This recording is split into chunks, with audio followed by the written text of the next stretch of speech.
Hello, everyone. I'm Samantha Stevenson, one of the behavioral therapists here at City of Hope, Chicago. Today, we are going to be talking about how to be a caregiver through our caregiver support group. So, thank you for joining me. I will go ahead and get started.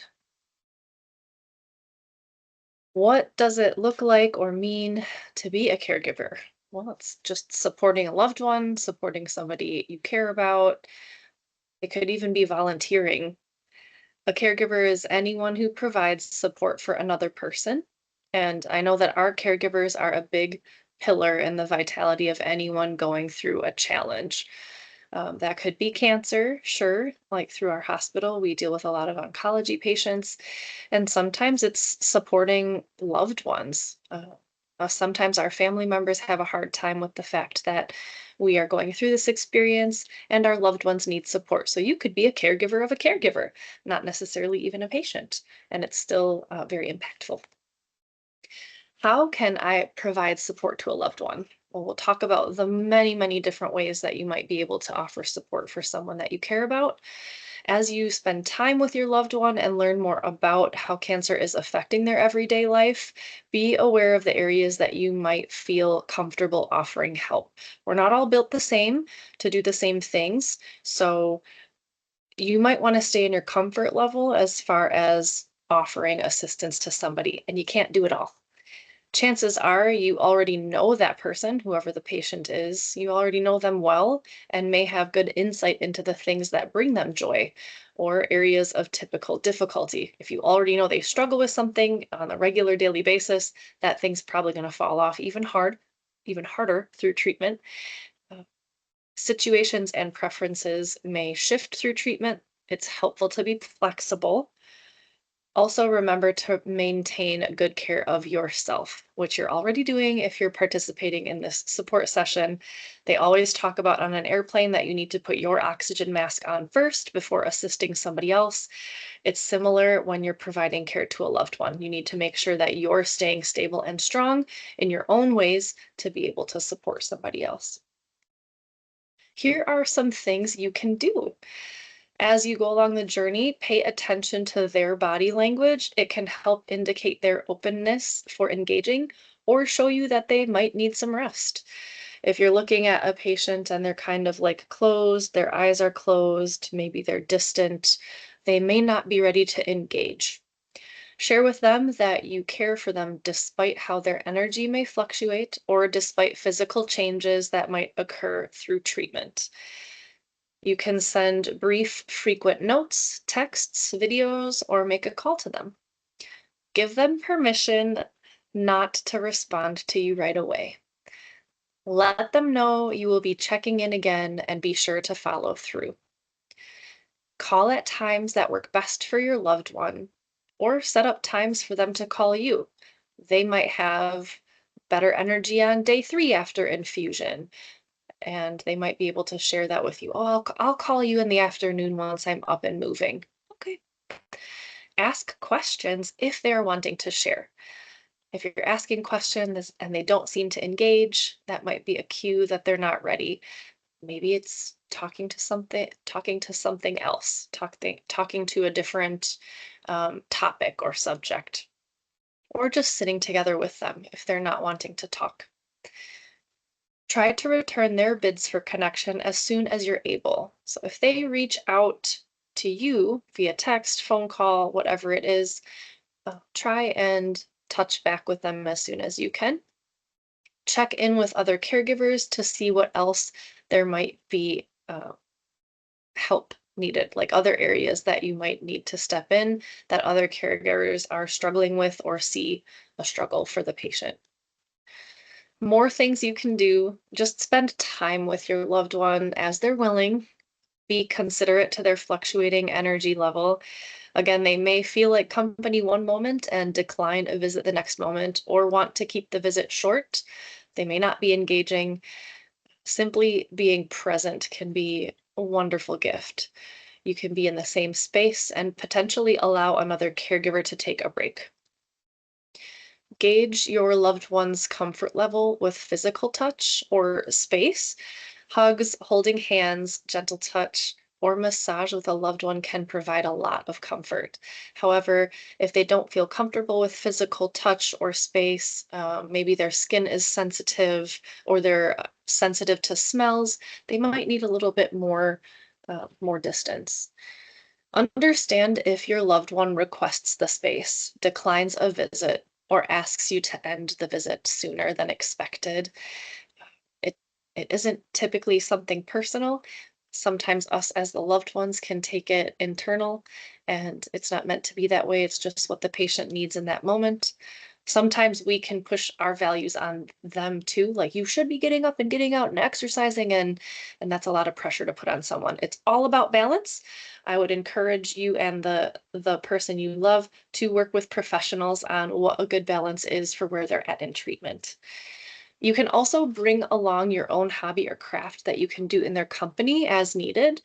People will bring books. I have seen people bring crochet projects, Sudoku puzzles, word searches, a lot of things that people and loved ones will bring as they just spend time with the patient at appointments.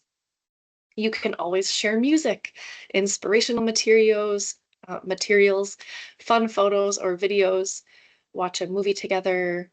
Feel free to engage in regular everyday conversations. Talking about the serious stuff too much can get exhausting and feel repetitive for your loved one. Sometimes I just want to hear how your kids are doing in school. I just want to hear about the ridiculous things that happened to you at work or on the drive somewhere. That can really take our mind to a different place. You can also look into different resources for support. Maybe set up a GoFundMe page if they need financial support.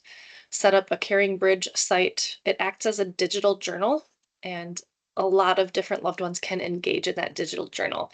As the patient, I can post a photo and I can write, oh, I started to lose my hair today, or I'm feeling sensations back in my fingers. And then everybody else who has a link to that page can comment and send encouragement. I know that was something I really enjoyed. Supportive conversations. Many people, patients, and caregivers express challenges with knowing what to say. Remember that the most important thing is not what you say, it's more so being available and willing to listen. And you can even say that, gosh, I just don't know what to say. I'm here for you. That goes a long way. Some may not feel ready to talk. It might be pretty overwhelming, emotional. Support them in their decision not to talk at that time. Listen without always feeling like you have to respond. I think that's a knee jerk reaction we all feel sometimes. I want to fix or solve or do the thing, and they just need an ear to listen. Okay, I hear you. It may be helpful to bring focus to things that bring them joy and comfort. Talking about sports, hobbies, loved ones, travel, future aspirations, faith, pets, etc. If you notice they seem uncomfortable or express discomfort, offer support that's available. Grab a pillow, ice pack, glass of water, move furniture, etc. Offer encouragement where they struggle. We can get down on ourselves sometimes. You can just say encouraging things. I know you're doing your best. Let your body rest. It's working really hard on the inside. Don't forget the battle. Allow them to express negative feelings, withdraw, or be silent. Resist the urge to solve or change the subject. This one is so hard. I know there's a lot of fear I seem to run into when a loved one is expressing despair or negativity. You got to stay positive. There is some truth to having a positive mindset, and there's also some truth in letting that stuff out. You're allowed to feel really frustrated, down, sad, maybe even grieving the loss of the life you once anticipated, grieving the loss of body parts. If that's something you're not comfortable with as a caregiver, you know, you can share with them. I hear this is so hard and I might not be the best person to share it with. Why don't we find someone who can help you process through some of those tough things? I'm just not ready. As a caregiver, it's okay to say that too. And it's okay as the caregiver to have rough feelings. If you're feeling negative, anxious, totally common. Maybe we don't want to share that with our patient who's going through it. Definitely find someone that can support you in some of those negative emotions too. Physical items of support. Small practical things to make the average day a little bit more bright. Bring a laugh or a smile. I remember receiving a teddy bear from another patient friend of mine that she had brought through radiation and gave it to me. And then I took that teddy bear and went through radiation and I passed it along to another patient. Just something simple that kept us connected was really sweet. Use your knowledge of the person to dictate if they would like a useful large item for support or small frequent gestures, and stay within your own means. Maybe it's within your means to buy them a cold cap or afford, an ergonomic pillow for them to sleep with, cool sheet bedding. Maybe that's not in your means, and that's okay too. Maybe it's just little sticky notes on their car or in a book or at little places around that they can find joy. But you left a sticky note for them that just said, I got your back, or a joke. Giving a gift to another caregiver is always very considerate too. If you know their parent, their child, their brother, their sister is struggling as the main caregiver, maybe you want to get them a gift certificate to grab a coffee or food or give them a break in some way. Try to avoid things that they need to care for, like plants, or if it's something they might feel they need to do, that might be a little bit overwhelming. Heavily scented products might also be a challenge, like lotion, flowers, odorous markers, etc. Sometimes when we go through treatment, it can change our hormones. And if you think of that aversion to smell, taste, uh, lots of different sensory things, it can be overpowering sometimes because of what our body is going through chemically. If you're unsure, you can always ask them, "Hey, I really wanted to do something for you. I was thinking this. Would that be okay? Can I do that for you?" Let them give you some feedback. Suggestions.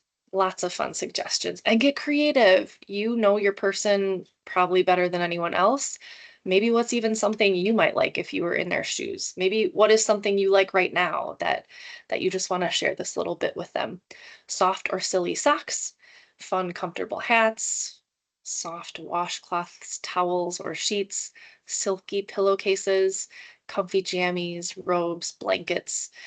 Toiletries, there may be sensitivity to scents again, but maybe it's just like a very calm oatmeal, goat milk soap or something. Postcards or cards in general. It's always good to receive something in the mail that's not a bill. Share your favorite food or snacks. Sometimes it's hard to know what we like to eat and what our taste buds change. So you could have like a taste testing dinner where you all get together and you bring your favorite thing and just say like, what does this taste like to you? Do you like this thing? Do you not? Rank them in different orders. Have fun with it. Self-care items like books, heating pads, C-bands. C-bands are little kind of, it's not a bracelet. It's more like a sweatband like they used to have for tennis, but it's smaller and it has a little pressure point holder that can help with nausea. Massagers, pictures, a playlist of music, movies, journal or a notebook, support items for their journey like wigs, headscarves, hats, nail care items, honey. When I went through radiation, they used something called Meta Honey to help soothe my radiation burns in a sense. Maybe a calendar. Maybe they just need help keeping track of things, or a craft, something simple that they can just mess around with as they need to fill space of time. How do I offer support? Offering support will come in many different forms. It's hard for some people to accept support even when they need it. Trying not to take offense, be understanding with your loved one if they refuse the help. And it's that gentle approach, right? What's the saying where you attract more bees with honey than vinegar? If there's like a bite and a sting and a tenacity to it, the person you love might not respond as well as a gentle approach. This is very overwhelming. We can feel maybe like a pit bull backed into a corner and there's a storm going on around us, and anything that touches us is like jolting. So, that soft, gentle approach. Stepping in where you feel led. That's something that as a patient I like to share with people who ask me, "Well, what can I do for you? Let me know." Um, Sometimes I couldn't even put it into words. I just couldn't think of what would actually help me right now. This is so disorienting. So I started telling people to do what they felt led. They could make a dinner. They could just come and sit with a cup of coffee. Uh, my mom is really good at little foot rubs. That's a blessing. You can offer encouragement too.